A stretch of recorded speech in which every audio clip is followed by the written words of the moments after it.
రాజ్యమేది లేదు గాని రాణిలాగా చూసుకుంటా కోట కట్టలేను గాని కళ్ళల్లో నిన్నే దాచుకుంటా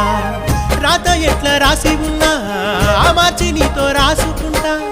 స్వర్గమంటూ ఉన్నదంటే అది నీతోనే ప్రతిరోజు పంచుకుంటా నిన్ను గన్నవి నాన్నకన్నా లారు ముద్దుగా సాదుకుంటా నీకు కోపం వస్తే కొంత దూరం ఉంటా నువ్వు గీత గీస్తే నేను దాటనంట కంట నీరు కంటి రెప్ప దాటకుండా కాటుకై కావలుంటా రాంబాయి నీ మీద నాకు మనసాయనే ఏనాడు నిన్ను వీడిపోని నీడైతనే ఓ రాజు నీ